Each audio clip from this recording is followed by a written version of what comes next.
Give the call to member for Canning. Thank you, Mr Speaker. 2 weeks ago, I had the great pleasure of visiting Clontarf Academy at Coodanup College in Mandurah, right in the heart of my electorate of Canning. It was a chilly morning, but I was greeted with very warm smiles from the boys of Clontarf. They gave me a firm handshake, looked me in the eye, and it was a real pleasure to spend that morning with them.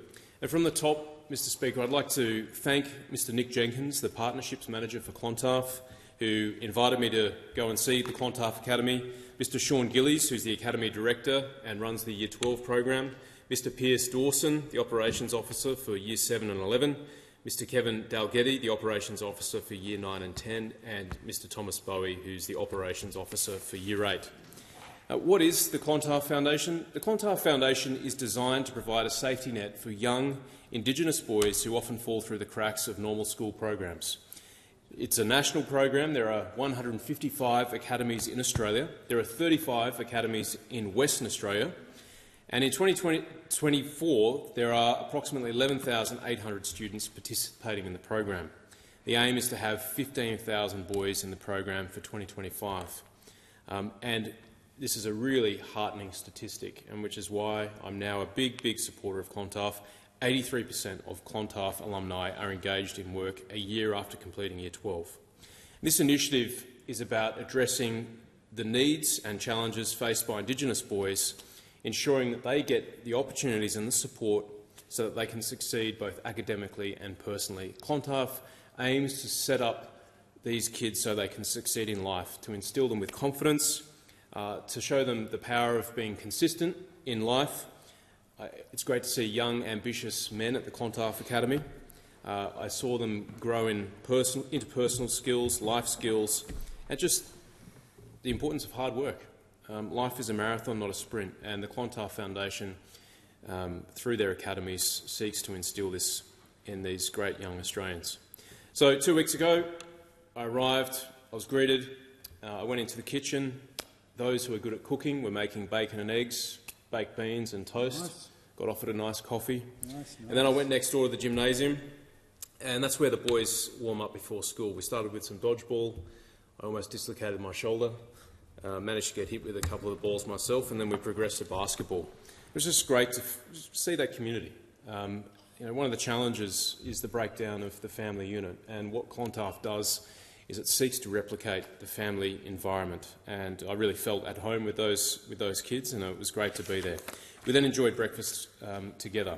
The thing about the Clontarf Academy is that it builds routine.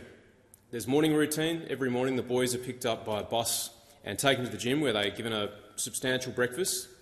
And this routine serves a number of purposes. It promotes healthy habits for these young boys. It gives them regular exercise, it helps them to wake up early, and it instills discipline in them, and it contributes to their overall well-being. It's a great start to the day. And it fills critical gaps. I mentioned the challenge with a lot of families. The program provides essential services that might be lacking at home, that mum and dad won't be able to do or can't do. And so it makes sure the boys get to school on time. They have a nutritious meal, and as we know, it's very hard to study or play sport on an empty stomach, and so this is where the Clontarf Academy sets these young guys up for success. There's consistency across locations. Clontarf is uniform across all the academies throughout Australia, and because of that, it gives stability and security if these young boys move from different academies. One thing I was really impressed by, and I was shown this by two young gentlemen, I want to read their names into the Hansard. David Tumbungu and Riley Wilson took me through the tracking and incentives. There's boards up in the Clontarf Academy, and there are a number of milestones that they can achieve, including obtaining a driver's licence, getting a Medicare card, and getting a job. And it was great to see these two young guys who had a very consistent attendance record at Clontarf Academy, had ticked off a lot of the milestones. They had a job. One of them was working at Chicken Treat. And these guys are going places, and I was really inspired by that. So, and finally, the incentives are there so that they attend. And if they attend throughout the year, then they get a Melbourne trip or a Karratha trip. and that really keeps them going. So, to the Clontarf Academy, thanks so much for having me. Really back what you're doing, and I'm keen to visit more often. Thank you.